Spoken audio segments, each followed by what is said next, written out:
Israel জুড়ে নতুন মাত্রায় বড় পরিসরের ড্রোন ও ক্ষেপণাস্ত্র হামলা চালিয়েছে ইরান। তেল আবিব ও হাইফা শহরের বিভিন্ন জ্বালানি কেন্দ্র স্থাপনা জ্বলছে বিস্ফোরণে। অন্যদিকে ইরানের রাষ্ট্র টেলিভিশন চ্যানেল IRIB-তে বোমা ফেলেছে ইসরায়েল। এর বদলা নিতে ইসরায়েলি দুটি টিভি চ্যানেলের অফিস খালি করার হুঁশিয়ারি দিয়েছে ইরান। বিপ্লবী গার্ডের হামলায় ক্ষুব্ধ মার্কিন প্রেসিডেন্ট ডোনাল্ড ট্রাম্প অবিলম্বে ইরানি নাগরিকদের তেহরান ছাড়ার হুঁশিয়ারি দিয়েছেন, প্রস্তাব দিয়েছেন যুদ্ধবিরতির। বিস্তারিত শরীফুল ইসলামের প্রতিবেদনে। সব মশার বিরুদ্ধে সুরক্ষা দিতে এলো বসুন্ধরা এক্সট্রিম অ্যারোসল, মশার বিরুদ্ধে এক্সট্রিম সুরক্ষা।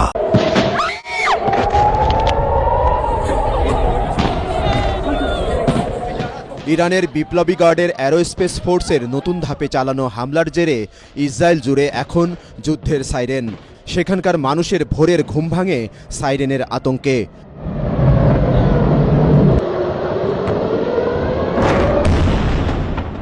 অন্ধকার নামলেই যেন গাজার ফিলিস্তিনিদের মতো ভয় আতঙ্ক ছড়িয়ে পড়ে ইহুদিদের মধ্যেও। ইরানের শক্তিশালী ব্যালিস্টিক ও cruise missile Tel Aviv, Haifa, Ashdod এবং আশকেলনের মাটিতে পড়ার বিকট শব্দ আর বিস্ফোরণে দিক বিদিক ছোটাছুটি করেন ইসরায়েলিরা।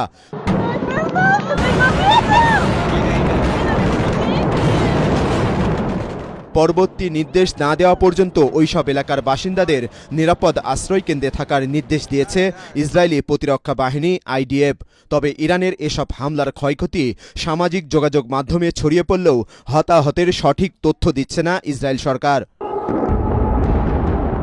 অন্যদিকে অপারেশন রাইজিং লায়নের অংশ হিসেবে সোমবার রাতে ইসরায়েলের যুদ্ধবিমান থেকে ইরানের রাষ্ট্রীয় টেলিভিশন চ্যানেলে বোমা ফেলে দেশটির প্রতিরক্ষা বাহিনী।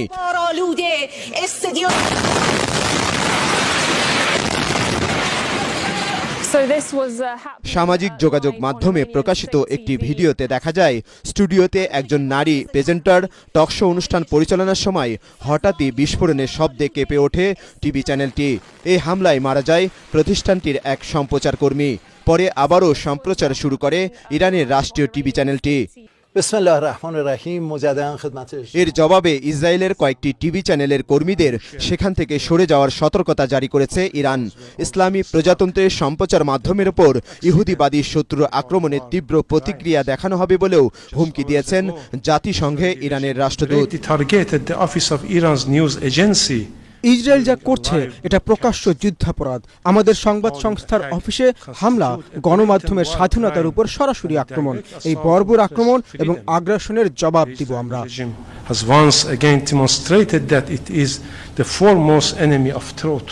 ইরানের অপারেশন ট্রু প্রমিস থ্রির আঘাতে নাস্তানুবাদ ইসরায়েল থেকে মার্কিন নাগরিকদের সরে যেতে বলেছেন প্রেসিডেন্ট ডোনাল্ড ট্রাম্প। একই সাথে ইরানিদের তেহরান ছাড়তে সতর্ক করেছেন তিনি। ইরানের হামলা থেকে ইসরায়েলকে বাঁচাতে যুদ্ধবিরতির প্রস্তাব দিয়েছেন ট্রাম্প।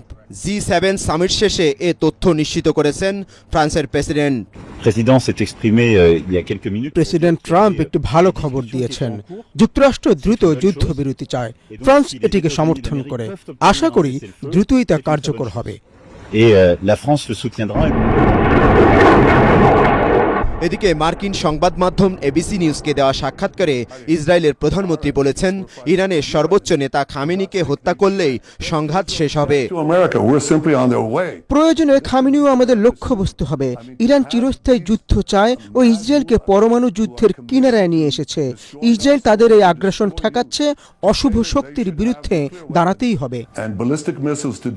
চিরশত্রু ইসরায়েলের সাথে ইরানের সংঘাতে দিন দিন উত্তেজনা বাড়ছে বিশ্বজুড়ে। অবস্থায় উস্কানি না দিয়ে বরং যুদ্ধবন্ধে যুক্তরাষ্ট্র, চীন, রাশিয়ার মতো পরাশক্তিগুলোকে এগিয়ে আসার আহ্বান বিশ্বের শান্তিপ্রিয় মানুষদের। শরীফুল ইসলাম, ATN বাংলা।